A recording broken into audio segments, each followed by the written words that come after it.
There's an old Irish tale that says, in a twilight world somewhere between heaven and hell, there lives a race of magical, mischievous beings. Of course, we don't believe in such things anymore. But beware. The tale has a cruel twist. The less we believe, it says, the more we have to fear.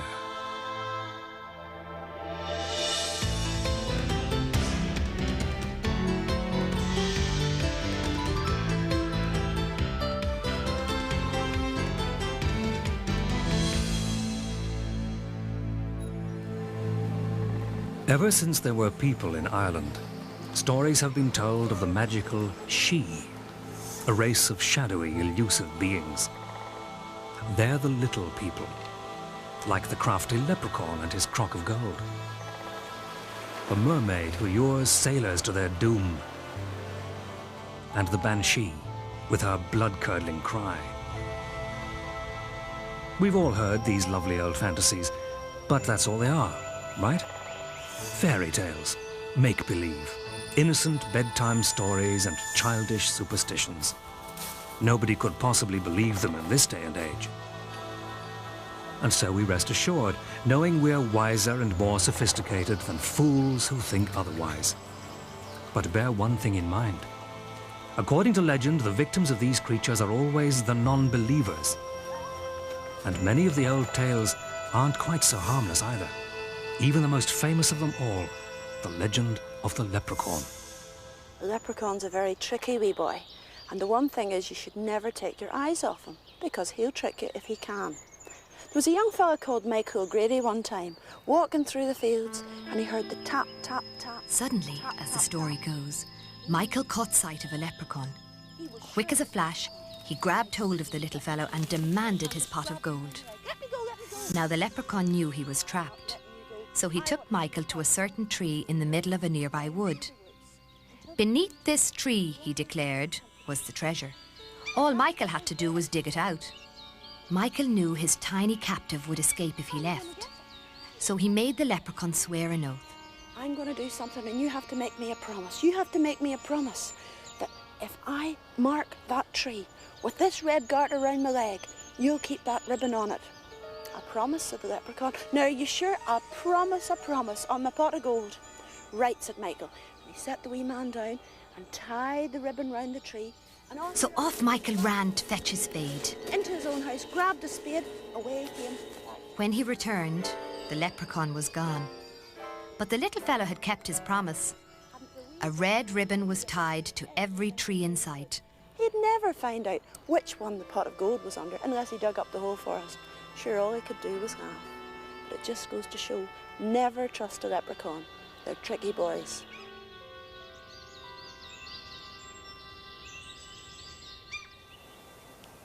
A little superstitious mischief never harmed anyone, we might think. And yet, some would say that mischief is the least of our worries. For these creatures are said to have a much darker side. All across Ireland are places linked to this dark side of fairy magic. Lonely thorn trees, standing stones and old forts, it's said, should be avoided at all costs. Disturb them and run the risk of incurring a fairy's wrath. Of course, that's just quaint superstition, isn't it? Like all so-called haunting tales, there's really nothing to fear. That's just what a certain fiddle player thought, but as the story goes, he lived to regret it. Well, this was a great fiddler, and he was coming home from a big do, and he could have gone round the road, but there was The fiddler was making his way home one night when he decided to take a short cut across some fields. Before long, he found himself passing by a rath or fairy fort. And there on the rim of the fort were the fairy folk, calling out for him to join them. Come in, Paddy, we want you to play for us. Hardly able to believe what was happening, he entered the ring and began to play for his strange hosts. He went, and the first thing they gave him was some great drink, and he loved it. And on he went playing, and they kept dancing all round him. And it went on for a The while. hours passed, and as the fairies danced around him, urging him to play faster and faster, they filled his pockets with gold and his belly with drink. And it went like that for what Paddy thought was the night. And at last they said, well... Finally, as dawn began to break, they sent him on his way, bewildered but happy, his pockets filled with glittering coins. And when he got near the house, here was the... When he reached his house, he was surprised to find a young man standing at his door. He says, what are you doing here? "You have no business here," said the man. "You've been gone 2 years, and I've married your wife." Suddenly, the fiddler realized he'd been tricked. Quickly, he reached for the gold, but all he found was horse dung. And here they were filled with horse manure, and no gold. It was horse manure.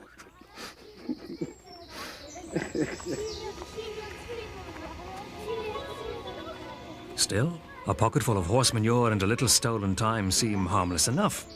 And besides, it's all in fun, right? Just a fairy tale. There's really nothing to fear. Or is there? Like thieves, it said, the fairy folk covet what we treasure most. Many believe they are harbingers of death, in league with the grim reaper himself. It is said that those who have heard the cry of the banshee or the tap of her nails on the window pane in the dead of night will soon know the true meaning of loss. Even the most innocent, many claim, have reason to fear. Those who believe the old tales say the fairies are stealers of children. In cradles where infants are put down for the night, they leave changelings, withered creatures who quickly waste away and die. According to legend, the stolen child will never grow old. Instead, it will live forever young in a realm without time. Discount it at your peril, because this realm, like the fairies themselves, has always been a mystery. Its existence has never been proved, but most mysterious of all, it has never been disproved either.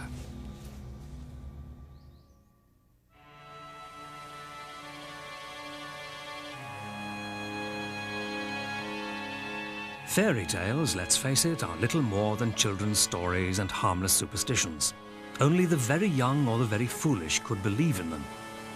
We are too sophisticated, we know better, we have nothing to fear. Or do we?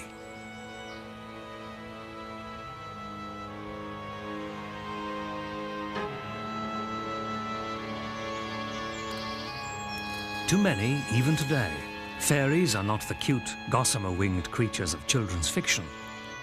Those who believe speak of ghostly shapeshifters, spirits that can appear in any form, even that of humans. So how can we be absolutely certain we've never seen one? One old story tells of a fisherman in the north of Ireland who falls in love with a mermaid. Refusing to believe she's one of the fairy folk, he sets out to possess her. And eventually a wise woman can give him the advice that he needs, and he realises that every evening this beautiful girl unclips her tail and turns into a human for a certain amount of time as she sits by the sea singing. And so he steals the tail, and with the tail he takes her power, and so she must follow him home. And in the course of time this pair have 2 children.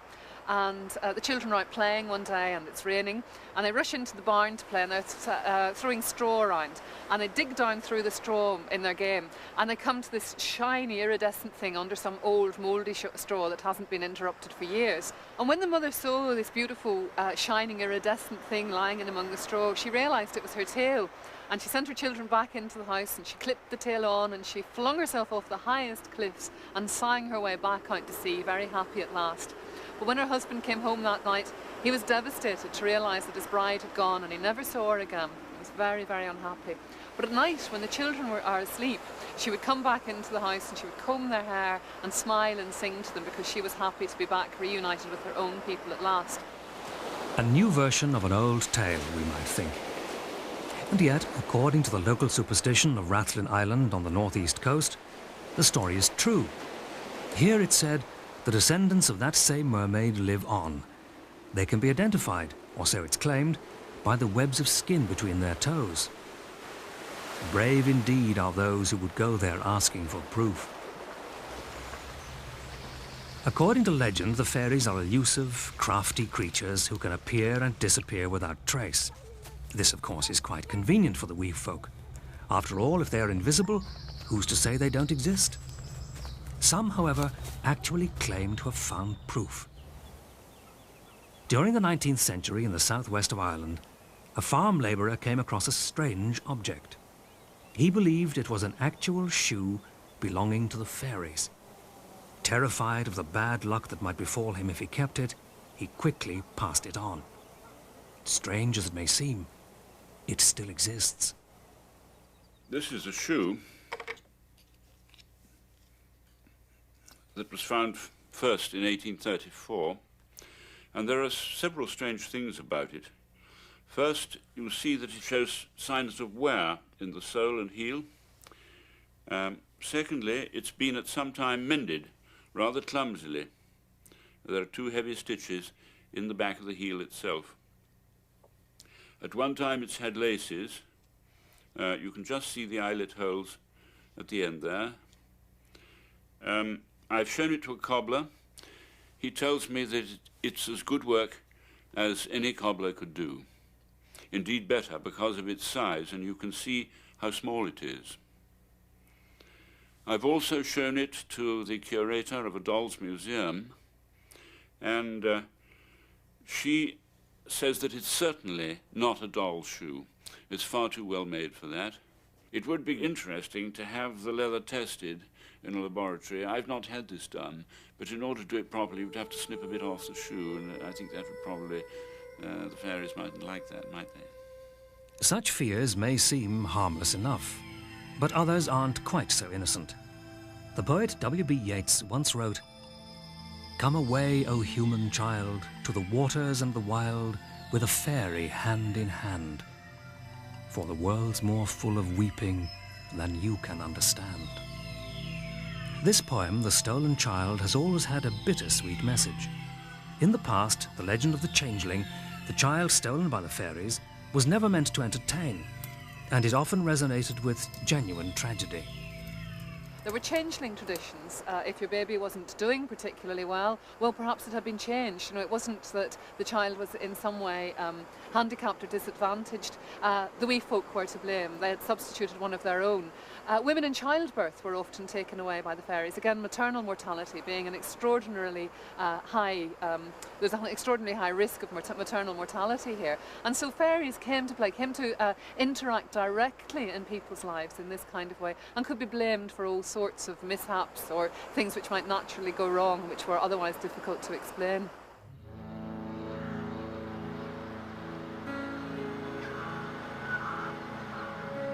Crib death, Down syndrome, all sorts of maladies that affect the young might have been the cause of such superstitions.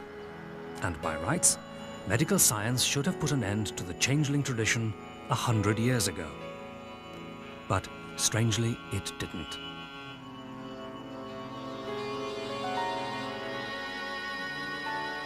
Even today, there are many still alive who remember ash being smeared on the faces of young children to ward off the wee folk. According to the changeling legend, the fairies are discerning, meticulous thieves, and filthy youngsters are of no interest to them. Once, customs like these were common. The little folk were spoken of in hushed voices. Certain places were said to be inhabited by the fairies, mounds and thorns and trees. Those who interfered with them, according to local superstition, risked a fate worse than death. Innocent nonsense, we might assume these days. But one fact remains. These places still exist. And to this day, even those who say they don't believe will never destroy them, dig them up, or even till the soil nearby. Why? What could they possibly have to fear?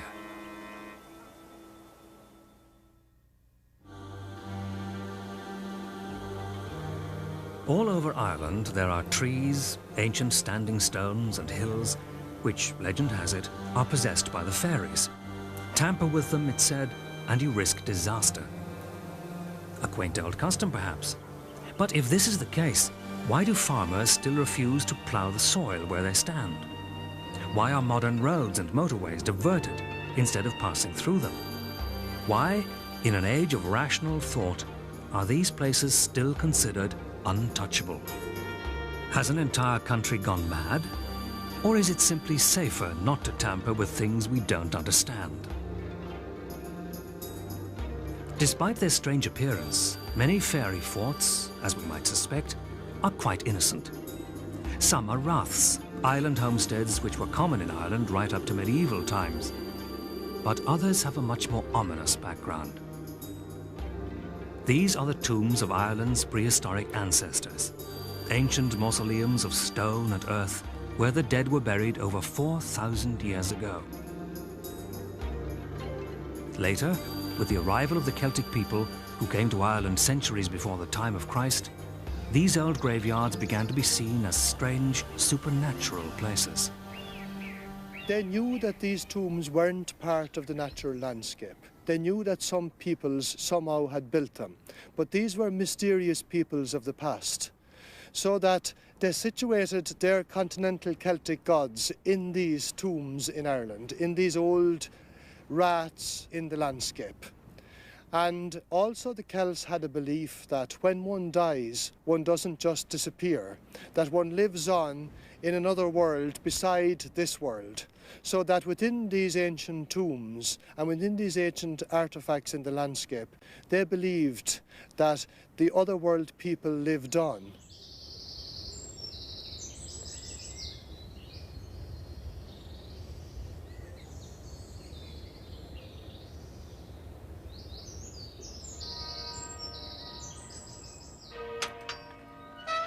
Even with the arrival of Christianity in the 5th century, belief in this mysterious world of the dead survived.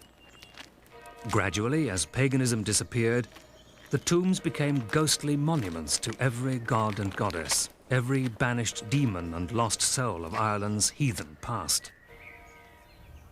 Despite the disapproval of the church, the old superstitions refused to disappear. Right up to the last century, for example, iron tongs were often laid across the tops of cradles. The custom seems bizarre now, but once it made perfect sense. To the Celts, iron was believed to ward off evil spirits, and so many centuries later, the folk memory survived, and iron tongs, like horseshoes, became good luck charms.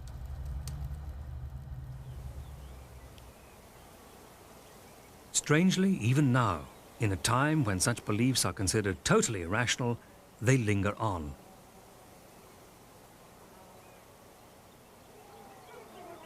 And still today, many of those who claim they don't believe wouldn't dare put the old superstitions to the test.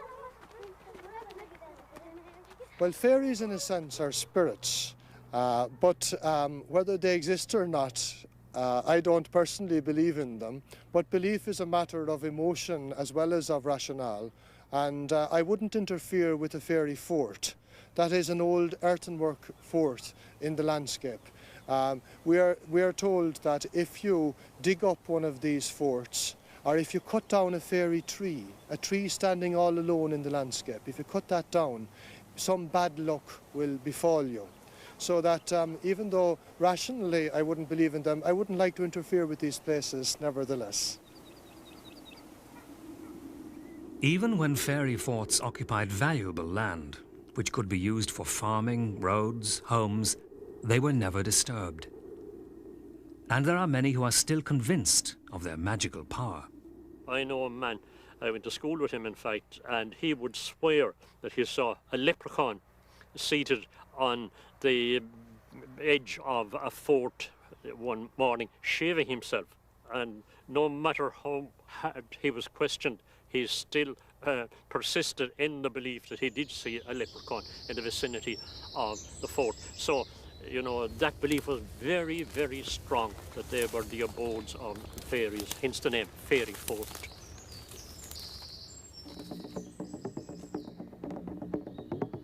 In the modern world, the superstition which once surrounded the fairy folk has faded. But strange as it may seem, a great many people still believe.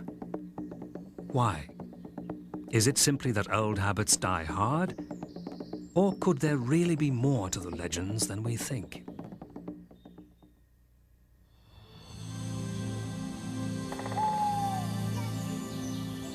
These days we are tempted to dismiss fairy legends as tall tales and harmless superstitions. But why then do so many cling to the old ways? Is it just force of habit? Or could it be something more sinister? Fear, perhaps. So even if people are inclined to say, oh, I don't believe in fairies, they're still very aware of the power of the fairies. And so they function in all kinds of ways. They can directly or indirectly actually govern people's behaviour. And on a more symbolic level, they reflect the fact that there are great environmental and supernatural forces which play upon people's realisations in all kinds of ways that perhaps they don't always account for. In the past, people's behaviour was governed in more earthly ways too. And certain fairy tales had very little to do with magic. A returned emigrant, for instance, a cheating husband or wife, even a drunken farmer, could always blame their mysterious disappearance on the fairies. They hadn't simply gone missing, they had been lost in a fairy field, or kidnapped by the wee folk. Certainly at times, the little people provided an all too convenient alibi. Most today say the fairies no longer exist. Christianity, they claim, has long since stamped out all trace of their existence and banished the pagan beliefs which kept them alive. According to some, the last of the fairies died out around 30 years ago. Since then, it is said, there have been so many masses and prayers offered up for the dead that Ireland has been cleansed of all superstition. Christianity, it seems, has finally banished the fairies.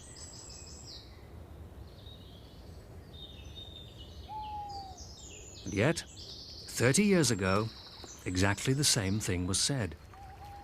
And 30 years before that. And 30 years before that. No doubt, 30 years from now, it will be said again. Even the legends, it seems, are elusive. Fairies, you see, are never connected with the present, always with the past. Surprisingly, even the famous leprechaun is a latecomer to fairy lore. Like the mermaid, this mischievous elf-like figure was only introduced to Ireland during medieval times. Although few will risk bad luck by admitting it, the king of the fairies is little more than a colourful impostor. Fairies are largely superstition now, but there has to be some basis. In fact, for them, or it wouldn't have survived for this long, and especially since the church had such an influence on the lives of people back 50, 60, 100 years ago. Why would religious people still do these things in tribute to fairies? They're going against the church's teaching as such. It's possible that the little people do exist. I wouldn't like to test it out by insulting them.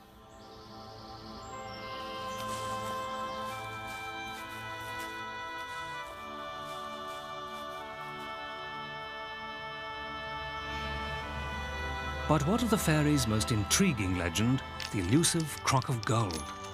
It's just a myth, of course. But can we be so sure? During the 19th century, a County Limerick farmer risked a lifetime of bad luck by planting rows of potatoes in a fairy fort on his land.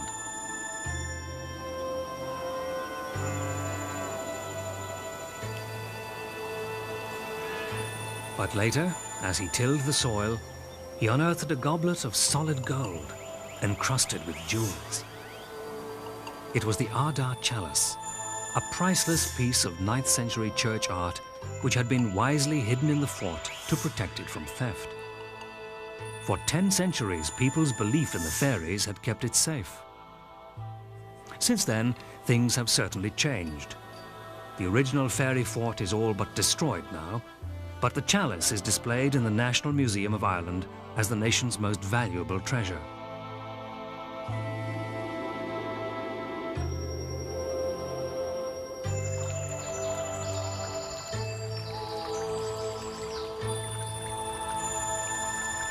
Perhaps, as many say, belief in the little folk was never more than just superstition. But superstition or not, the fairies kept Ireland's most priceless treasure safe for 1,000 years.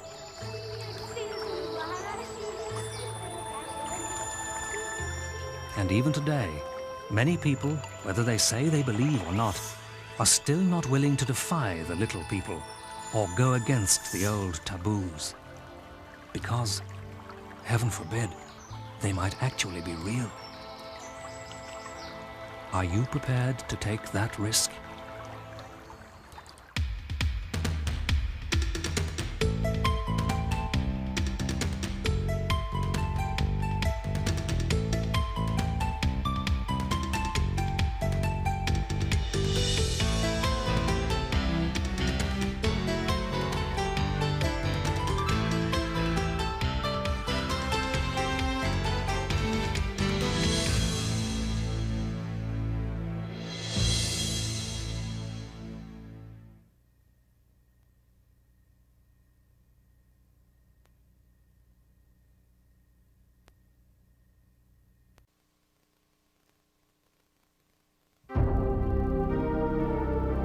He was the slave boy who became patron saint and saviour of the pagan Irish. The holy wanderer who banished Ireland's snakes and lit a fire in the hearts of her people that would never go out. He was Patrick, perhaps the world's most legendary saint.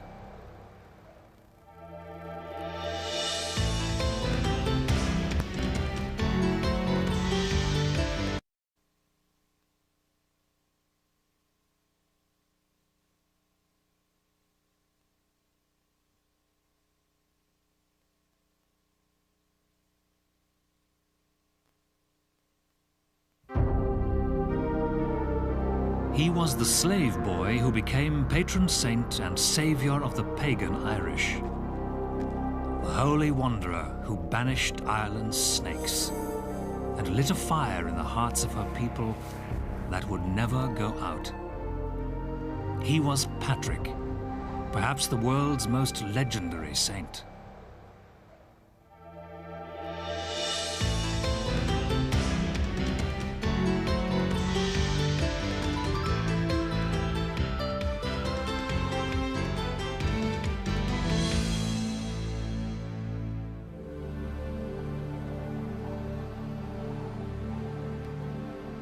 The legend of St. Patrick, Ireland's patron saint, has been woven through the ages into a rich and colourful tapestry that has come to symbolise that land the world over.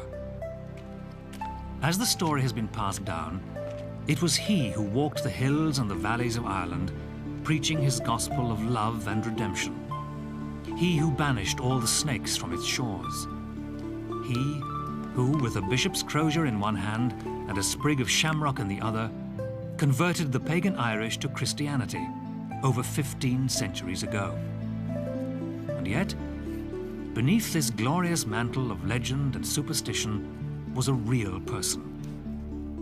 And in his confession, the oldest surviving writings in the annals of Irish history, he tells us himself who he was and where he came from.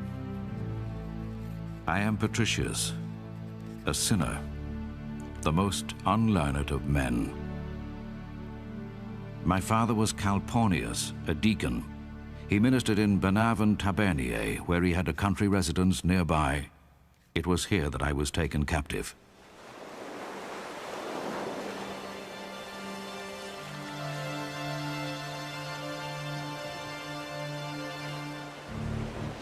At the age of 16, Patricius, a young Welsh nobleman, fell victim to a raiding party from across the sea and was sold into slavery in Ireland.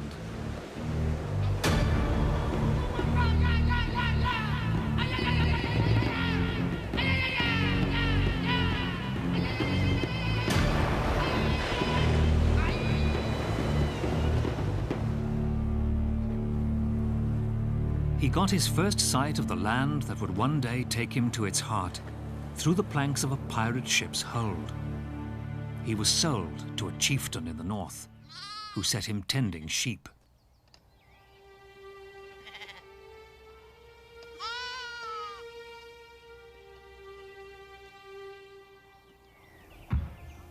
The young captive found himself in a very different country to the one he had left behind.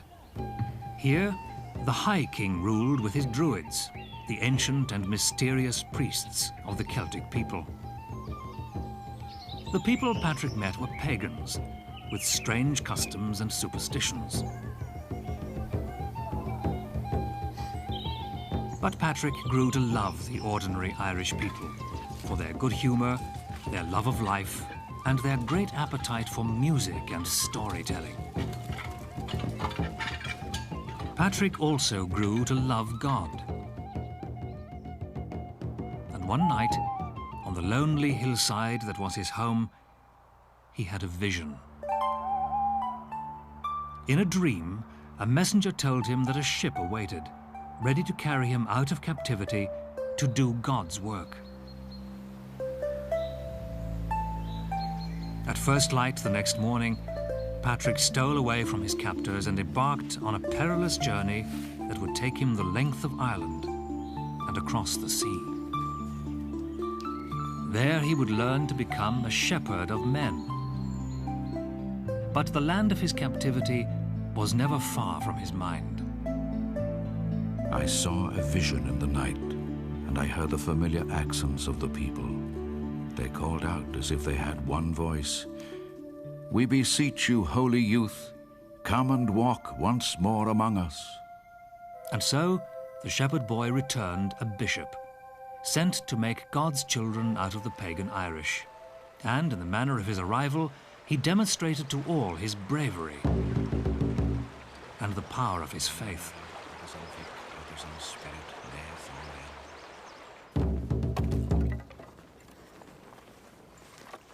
The day that Patrick arrived back in Ireland, whether by luck or design, was the Feast of Light.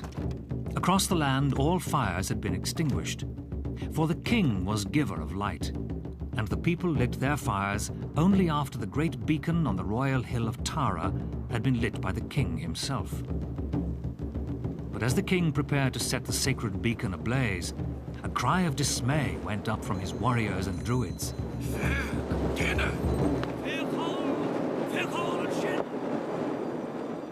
Across the dusky plain, another beacon was already burning brightly on the Hill of Slain.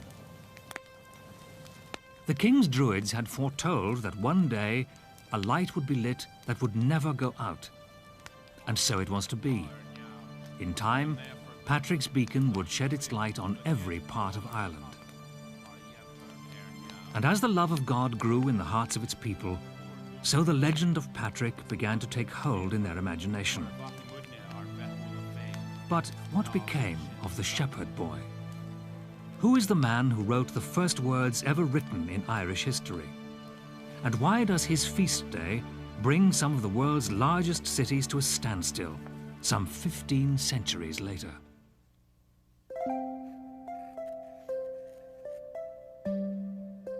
The Confession of St. Patrick, penned towards the end of the 5th century, is the first written document in Irish history.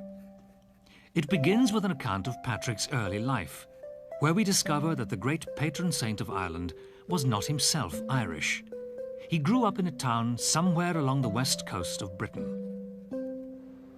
The islands of Ireland and Britain, lying at Europe's western edge, were very different places during the 5th century. At that time, slavery was a normal practice, and Patrick was taken as a slave by Irish people who were raiding Roman Britain. Because when the Romans came to Britain in the 1st century AD, Roman Britain became wealthy, and so it was a source of wealth for the Irish, and they raided along the coast of Britain, particularly in the 4th century and early 5th centuries. We have many examples of that through the archaeological record, the objects that they brought back with them and so on, and indeed references in the sources, the Roman sources, to the Irish raiding Britain. And on such raids, they brought back slaves. 5th century Ireland was home to the last Celtic civilization in Europe. After they had been subdued by the Romans elsewhere, this proud pagan race of warriors, poets, craftsmen and druids survived unchallenged in Ireland. Patrick, the young nobleman turned shepherd, spent his first years in this strange land on Slemish, a wind-swept mountain in the north. It was there he learned the ways of his captors, and there his love for the Irish people took root in his heart.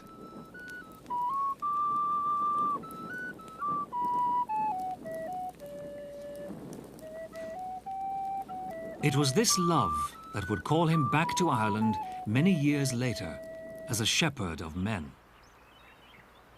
He had an absolute dedication to the Irish, to his converts, and felt it an absolute mission to bring the word of God to the pagan Irish, the people that had actually held him captive in Ireland. And his mission, therefore, was a mission to pagans quite distinct. And for that reason, his life was in constant danger. He was often held in chains, in captivity, while he was actually preaching in Ireland and teaching in Ireland, and relied on his converts and friends to ransom him and rescue him. The story of Patrick's beacon on the hill of Slane and his legendary defiance of the king and his druids is not recorded by him in his confession. Yet it is one of the oldest and most persistent legends. It represents the first confrontation in Ireland between the old pagan religion and the new Christian faith. Patrick could not have chosen a better stage for this first encounter. To the south lay the royal hill of Tara, seat of the Irish High Kings, and nearby in the east were the great megalithic tombs of the Boyne Valley, the oldest and most sacred precinct of pagan Ireland.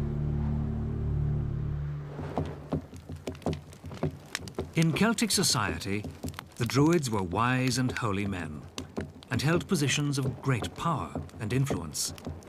To defy them, or to blaspheme against their laws, was to risk almost certain death. By making his courageous stand during the Feast of Light, Patrick was laying down a challenge to the laws of the Celtic Druids, and in the name of God, he was laying claim to the souls of the Irish people.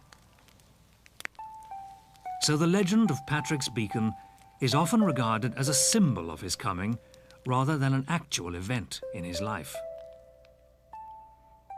One tantalizing piece of evidence, however, suggests that the real Patrick was just as courageous as this legend would have us believe. A letter written by Patrick to Coroticus, a British prince, has survived intact to the present day. In it, Patrick condemns Coroticus for the slaughter of Irish converts by raiders from Britain. Newly baptized in their white clothing, the oil still shining in their heads, they were cruelly butchered and slaughtered by the sword. I cannot say how many. So may the wrong done not please you, and even into hell may it give you no pleasure.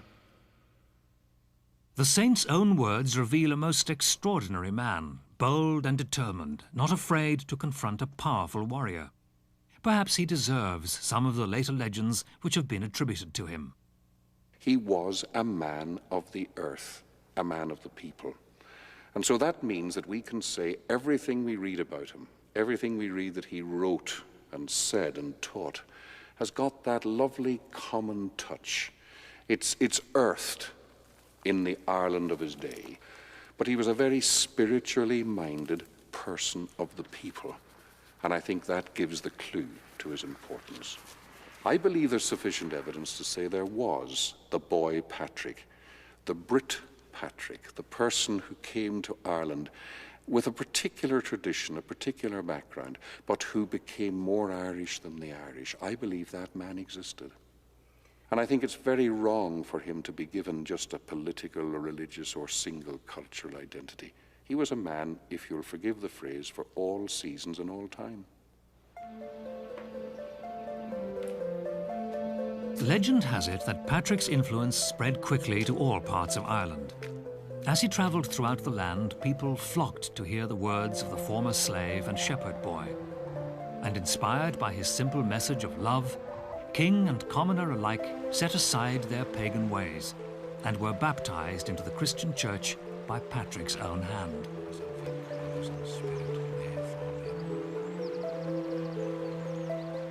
Yet glorious as this vision may seem, Ireland's conversion from paganism to Christianity was a more difficult task, and one which required a subtle and inventive mind. As Patrick and the missionaries who came after him would discover, compromise, not conversion, was the key to success. And the genius of Ireland's early bishops was their ability to integrate pagan practices to the new religion. Indeed, it was the fusion of Christian symbolism with Ireland's more ancient pagan beliefs that in the end would assure the success of Patrick's mission. No portrait of Patrick is complete without the serpents he banished cowering beneath his feet. While there are several saints who are credited with similar deeds around Europe, St. Patrick has one distinct advantage over other claimants. There are indeed no snakes in Ireland. Patrick, of course, traditionally is associated with getting rid of the snakes out of Ireland. That is one of the lovely stories growing up around him. In fact, he had nothing at all to do with the snakes. The snakes were banished from Ireland with the Ice Age.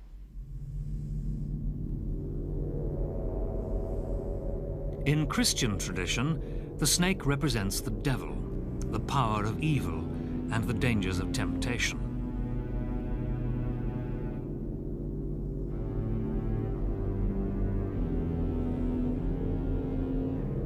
Yet even today, many of the most celebrated aspects of Patrick's legend are heavily imbued with beliefs and superstitions older than Christianity itself.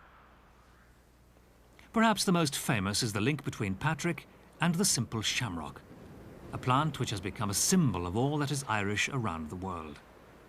According to legend, Patrick found himself in difficulty one day as he attempted to explain the mystery of the Holy Trinity to a pagan chieftain. Then, at his feet, he noticed a clump of shamrock. Taking a single stem, Patrick told him the 3 leaves of the shamrock, united on one stem, were like the Father, the Son, and the Holy Spirit.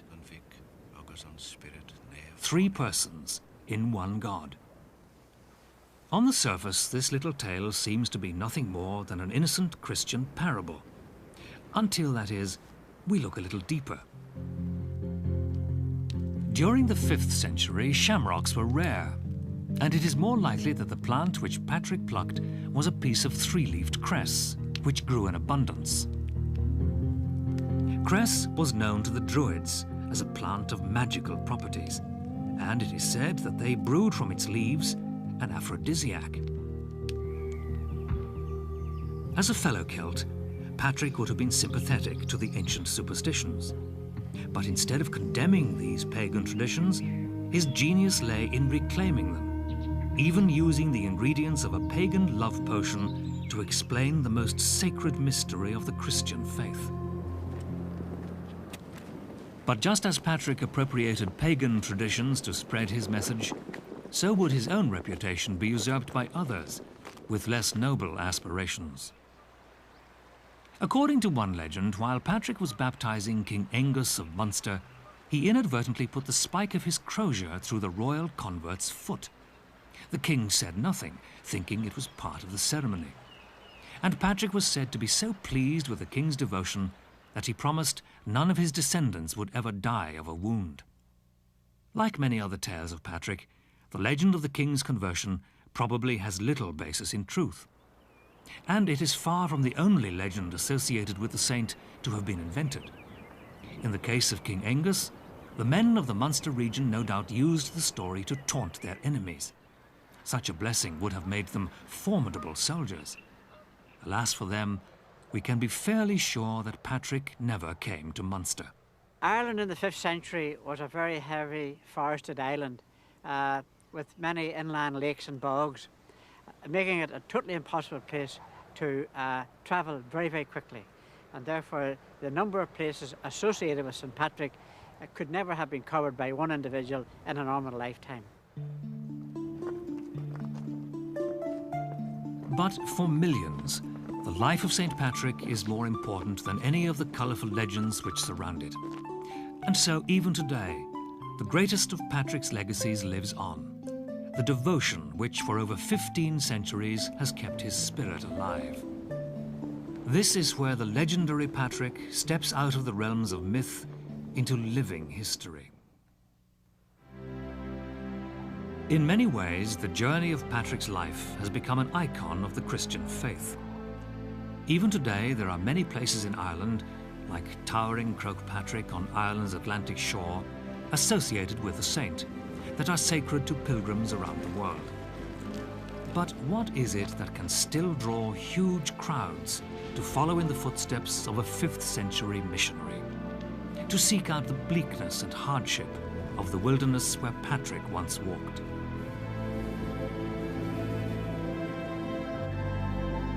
It is said that Patrick would often travel far into the wilds to pray in solitude, as he had done as a young shepherd boy.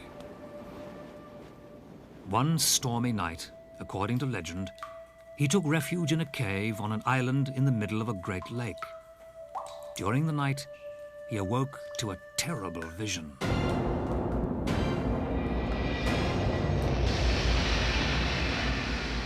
back of the cave had split open, and as Patrick gazed on in horror, he saw the grisly torments of hell.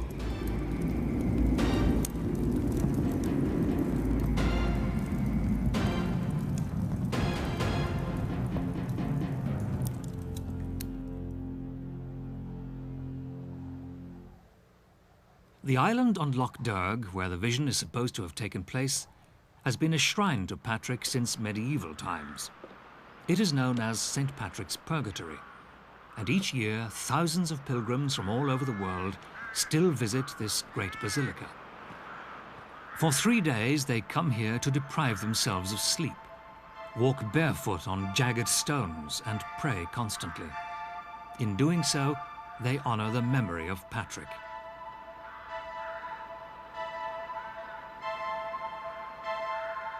The hardship, it is said, reminds the pilgrim of the vision which Patrick himself witnessed, the horror which awaits the unrepentant sinner.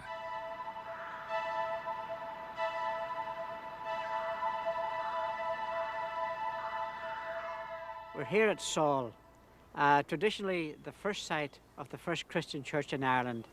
Patrick, when he arrived back as a missioner, after his escape from being a prisoner, he was offered an outhouse in the Irish sabble, meaning a pig house. That was his first church, traditionally on this site. And from the 5th century right down to the present day has been a place where Christians of all denominations have worshipped. It was here at Saul that Patrick died. The legends say that for 12 days afterwards the sun blazed in the sky and night refused to fall. At his burial, the men of Ulster placed his body on a cart drawn by untamed oxen and carried it to a place now called Down Patrick, where they buried him. But the Ulstermen were not the only ones to claim that Patrick lay beneath their soil. Indeed, many towns claim the honor.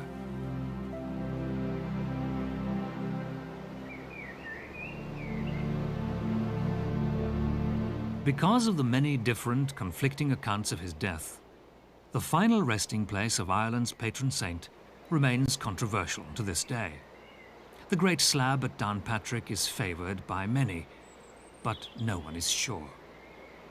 But if Patrick's actual body cannot be located, that doesn't mean there aren't many different centres for his cult. In addition to Saul, perhaps his first church, there is Armagh, where Patrick is said to have founded a great cathedral.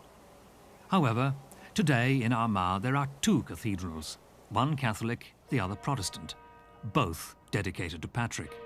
Both regard Patrick as their founder.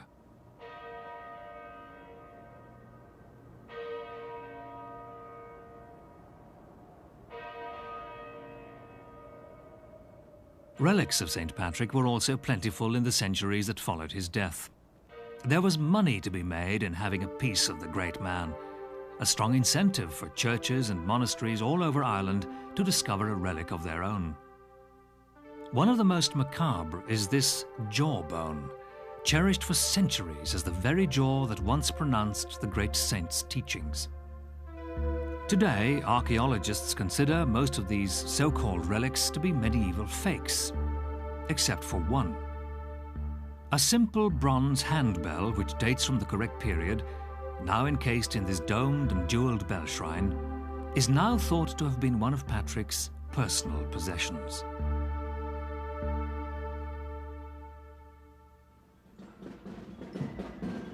Patrick is remembered in folk tradition as the nation's spiritual champion, who still looks down from heaven on his flock. Even today, the annual parades in his honor continue to bring some of the world's largest cities to a standstill. Yet here there is another surprise.